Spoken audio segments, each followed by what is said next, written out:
Welcome as we get into our second hour on this Thursday. Mental health matters, and Johanse IODK, behavioral change specialist.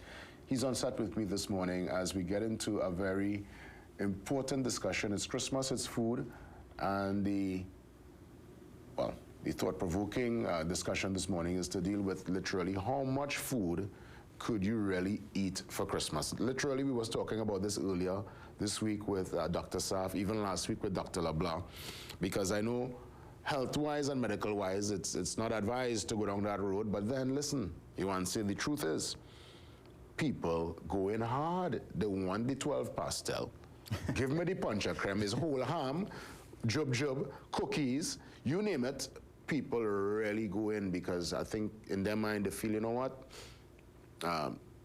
culturally, or this time of the year is, you know, the songs and the whole mood of the season. Okay. But there are folks who just, you know, they've worked hard and decide, hey, this is my time to free up and let go. So I look forward to our discussion, man. Compliments and great to see you. Season's greetings, Jason, and season's greetings to everyone.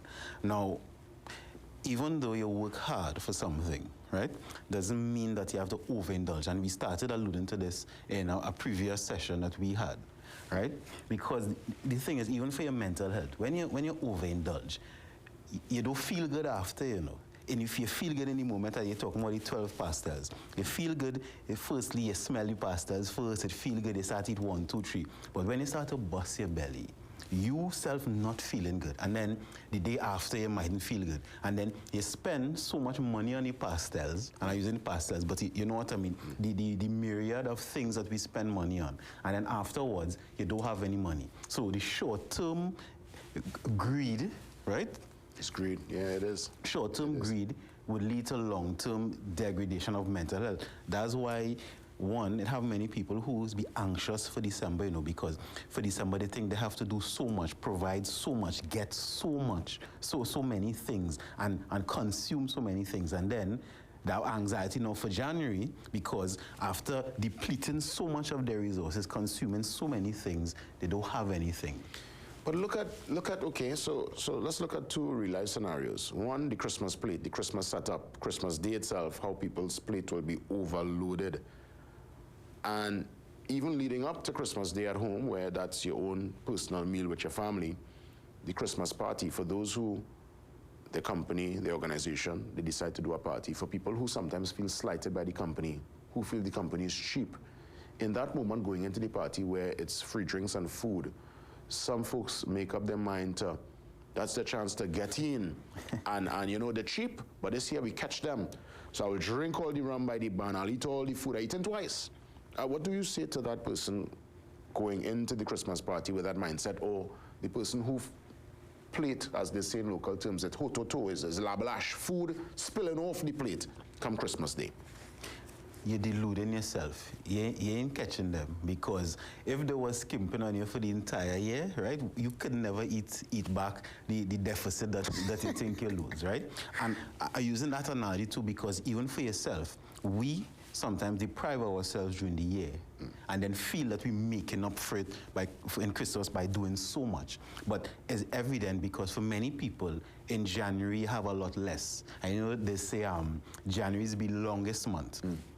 If you was really living within your capacity, January would not have been the longest month. So even if you're spending more for Christmas, then you still will be able to make it in January. But the fact that for many people, not all, many people, January has such a deficit means that you're doing too much for Christmas. But isn't part of this also cultural? Because really and truly, if you're doing your Christmas spread, and even more so, you're inviting family across, okay, granted, they might not eat everything that's on the table, but the spread, they must have the Christmas rice, the pie, certain assortment of meats. You have your ham, your chicken, your turkey. I mean, you don't want your spread to look big for you hungry, Johanse. Right. Your family, I mean, what people will say?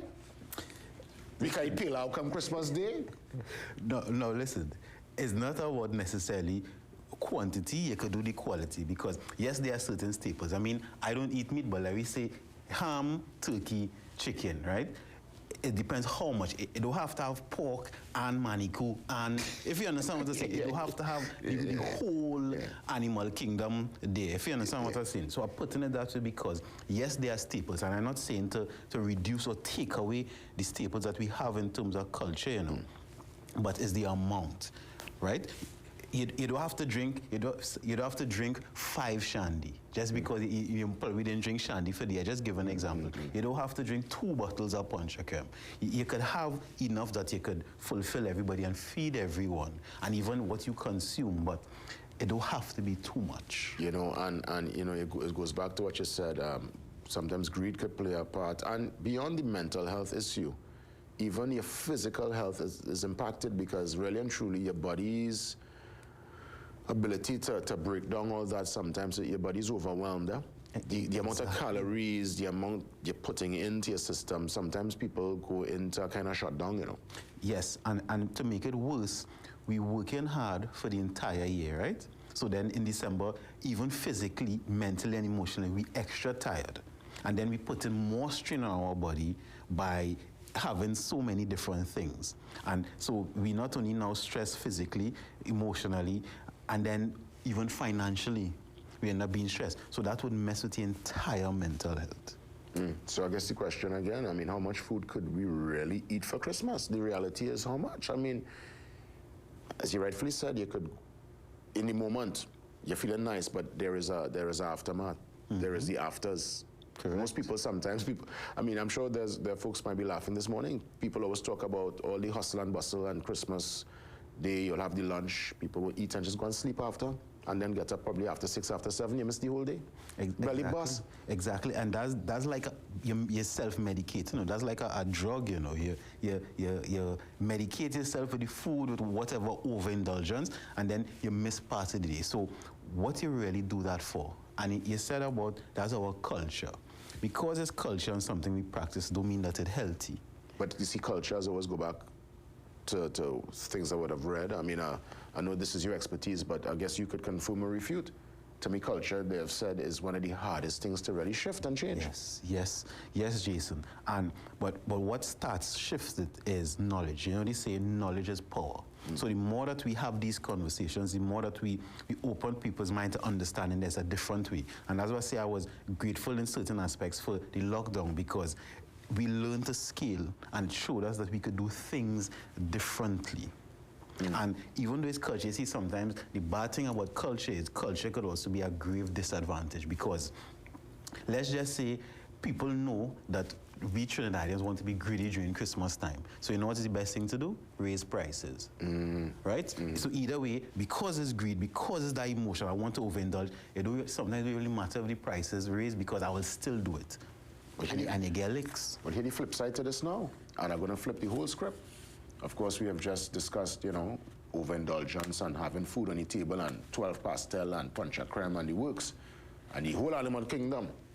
But what do we say to the father, the mother, who can't even provide 1 pastel for this Christmas? No punch creme, you know, the animal kingdom does not exist on the dining table. There's no food.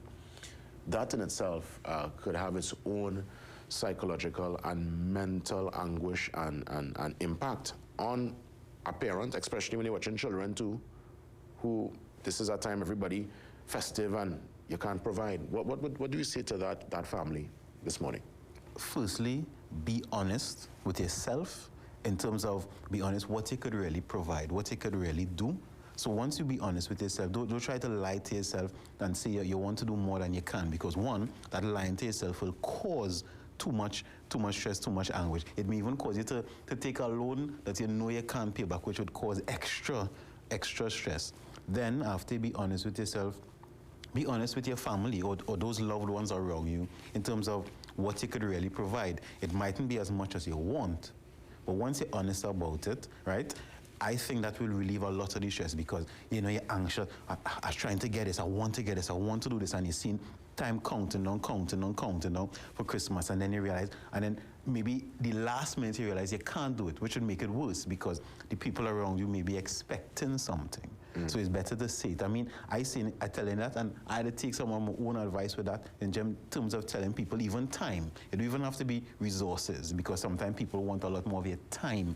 So it's to let people know what you could really give and what you can't. As we wrap things up, I'll give you the closing remarks, Johan. Say, go right ahead. For Christmas, how much can you really eat? How much can you really consume? Even though you're rewarding yourself for working hard, at the end of the year, don't overdo it. Don't make your life complicated, because even though life is not easy, it's really not that hard. Thank you for listening. Johan, say, you know, producer Nikisha, actually, when she saw the question, she thought it was a challenge, you know. She said, hey, how much you can really eat? We're gonna, you know, but it's not a challenge, Nikisha. This is really to encourage, well, at least discourage people from trying to go the extra mile. Hey, with that being said, we'll take the break. We get ready for the Jingle Jam. I believe, should take about 2 calls, because I know we missed out yesterday. Jingle Jam, up next and later on your morning shot.